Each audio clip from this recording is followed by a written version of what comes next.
Let's back up and start from the beginning. I took the 914 out to Club Motorsports. It's one of the most beautiful tracks I've been to.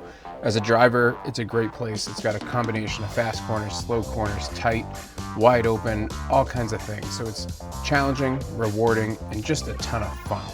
And here's how the weekend went.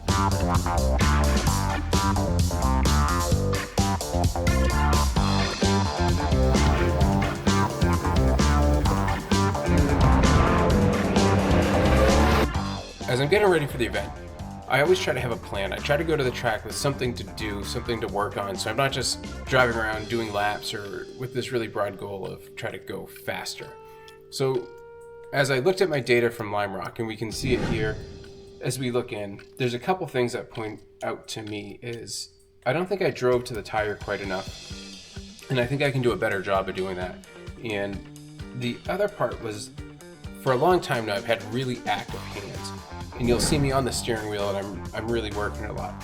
So I want to try to calm those down a little bit.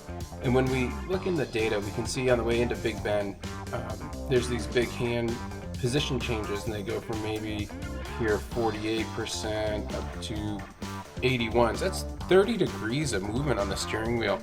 That's a lot. A lot of the time I'm trying to feel for the grip. I'm seeing what the car will take as I'm entering. But I want to try to calm that down a little bit. I think I did a pretty good job here with my brake releases. You can see into Big Bend.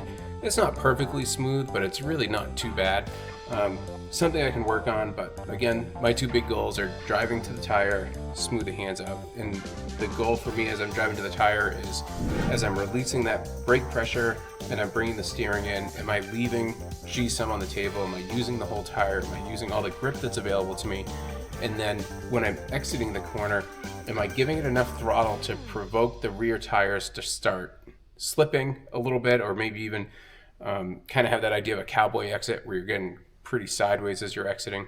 I don't want to be full cowboy, full sideways, but I want to really drive the tire, use it up, and have to unwind the wheel, bring it all the way to the track out, and work on some of those basic fundamentals. Something I think I've maybe been missing just a little bit.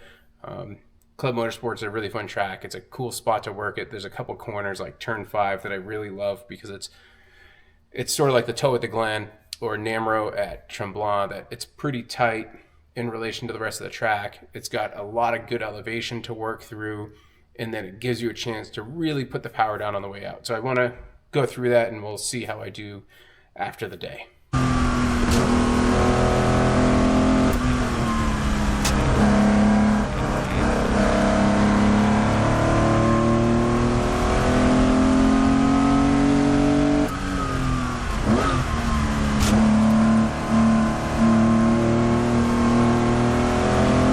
So how did I do achieving my goals? I think I did okay. I'm not going to bore you with a ton of videos of me overcharging corners, being a little too aggressive on the throttle, getting the car a little bit sideways, but something that'll show kind of the whole thing pretty quick here is the little video I showed you at the beginning as a teaser with me going for full send and spinning there. That one was kind of actually a little bit too much curb, not really the other way, but I'll put a video at the end of this as well of trying to charge a corner too hard, getting it kind of sideways through the middle. Got a little exciting, but it really wasn't anything. But what we're looking at here with this graph, we can see really easily it's GPS lateral acceleration versus steering position. And if everything's just perfect, it's going to be a pretty straight line.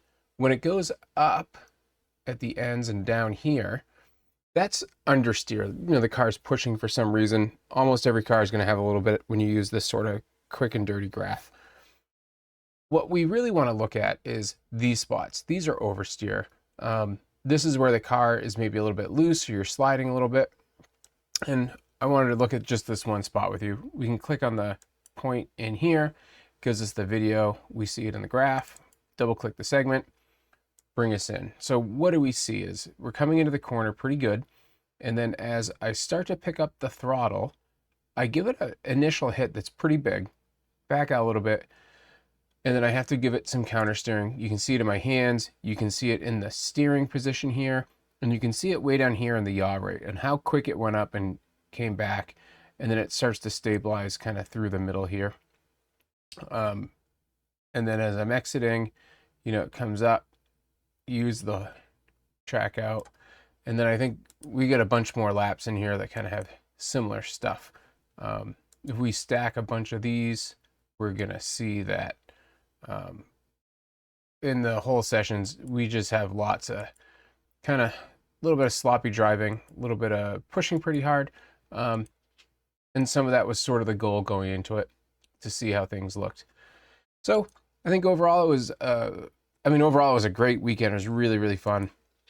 A little bit sloppy in different parts, but drove pretty well, got to work on some things, and just had a lot of fun. So hopefully these kind of videos help you guys out and see how I use my data a little bit, give you an idea that I think we all work in sort of the same boat as amateur drivers and trying to have fun out there. So follow along and we'll keep doing them.